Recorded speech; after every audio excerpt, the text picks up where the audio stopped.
who don't know me, my name is Gabriela, and I'm Director of Sales at Remerge. Remerge has been focusing on app retargeting since approximately 6 years. Myself, I've been coming to this conference to present Remerge for 4 years now, so it was time for me to actually stop avoiding coming on this stage and face the reality and start to contribute as well. Exactly 1 year ago, our VP of Product, Eugen, was here and tried to shake up the industry and try to make everyone aware and try to make everyone start measuring incrementality along with the app retargeting campaigns. Today, I kind of want to take a step back and actually, in my title, we actually already called it the age of incrementality. I want to tell you a little bit more how our clients have been adapting incremental measures into their marketing activities in the last year. Before I jump into that, I want to take a little glance at the past. Why did incrementality become such a hot topic?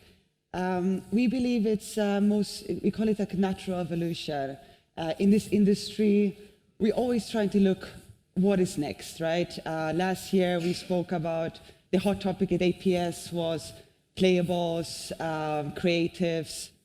The year before that was App Store optimization. The year before that was cost per install campaigns. So we're always looking for the next thing that's going to improve our performance and bottom line, increase the amount of revenue we can get from the app channel. Further than that, we usually we try to find alignment. We're trying to find the right KPIs that will actually, align between the channels, but also represent being the best metric to represent the success of our campaigns.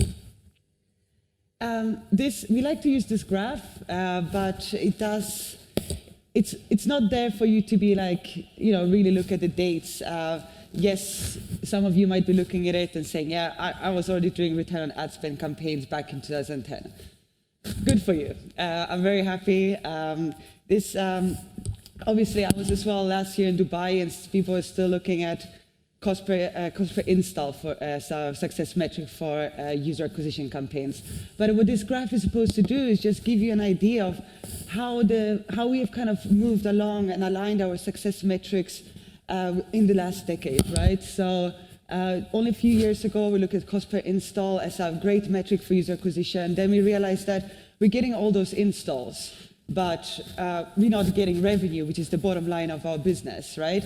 So we kind of moved on to CPA and return on ad spend.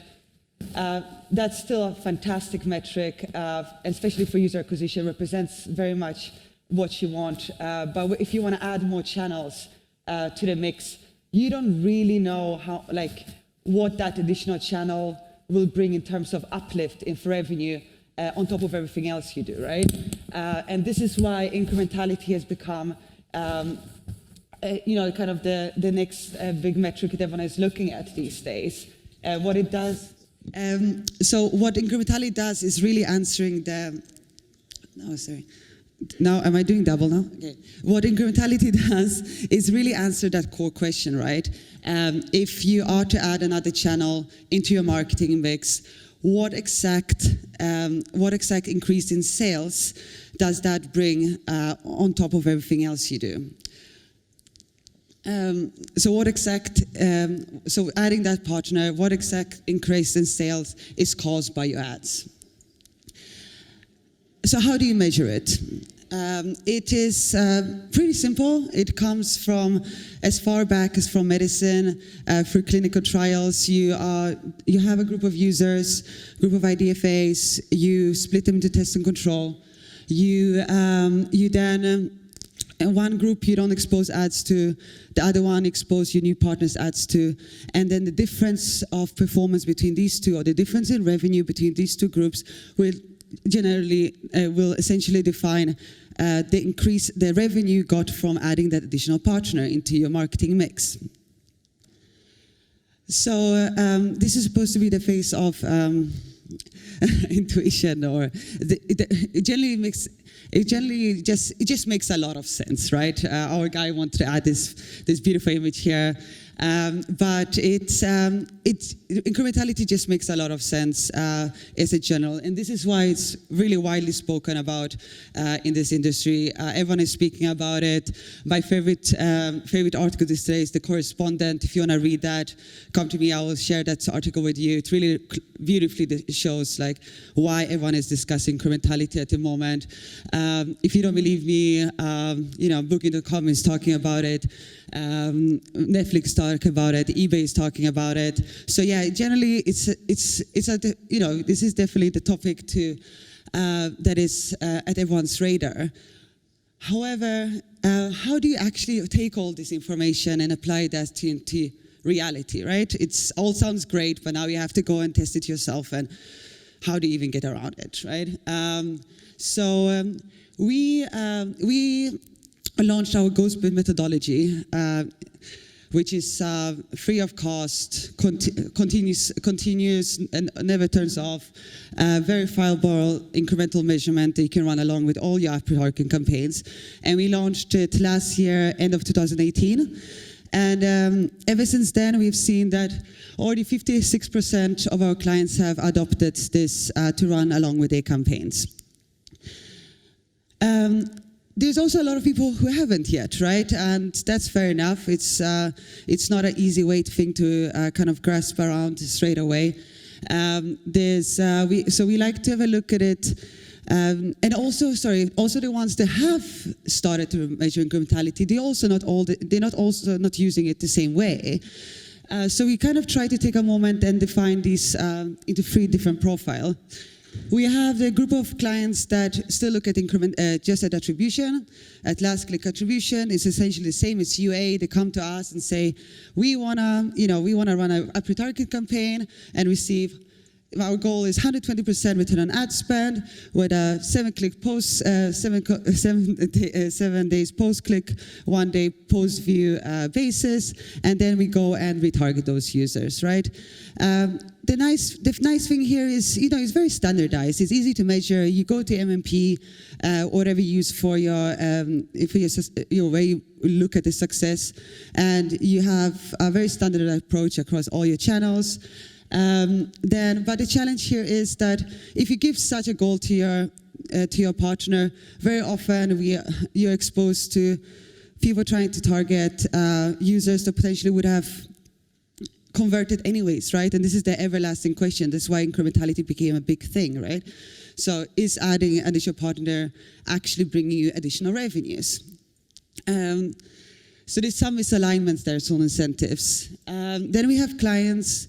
As profile 2, I like to call it. These are most of our clients at the moment. These are the guys that are like in this transitional period.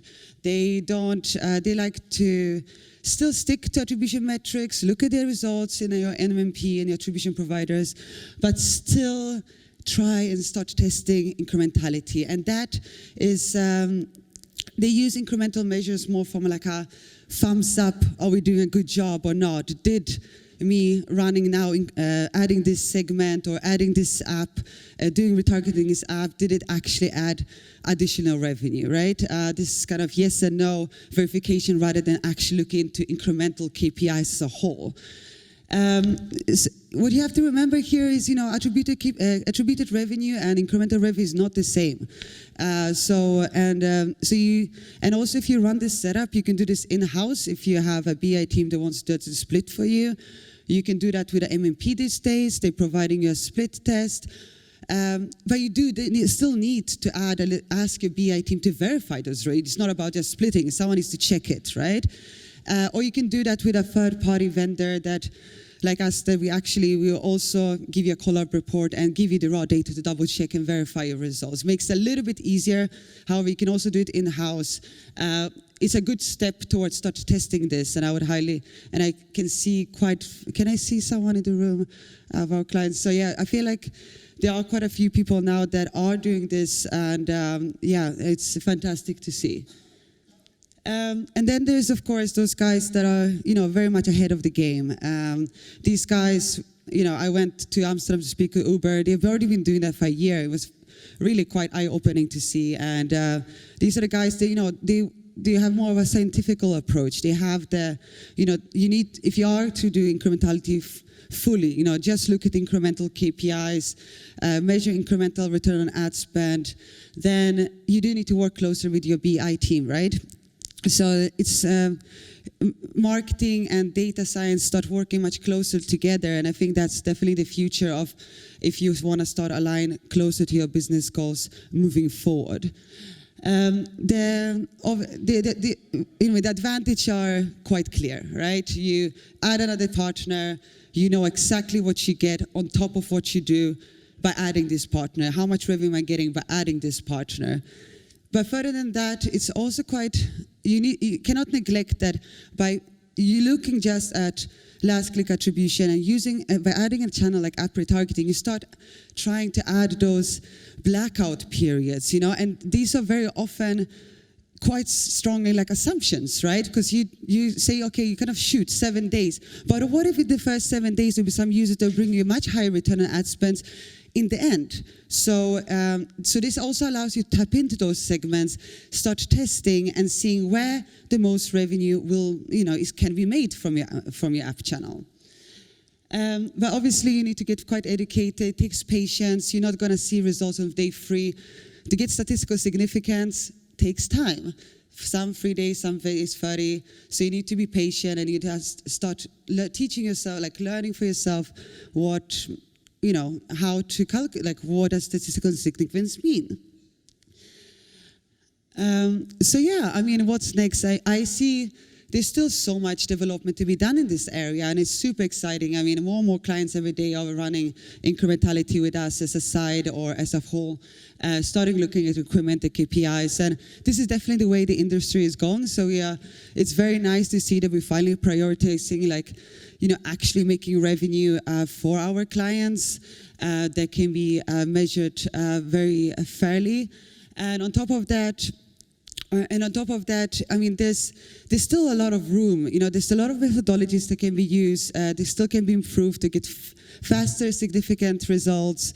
I feel there's going to be a lot of improvement on the collaboration between BI and marketing. It's going to be much more of a it's going to be much more scientifical to work in marketing rather than plug and play moving forward.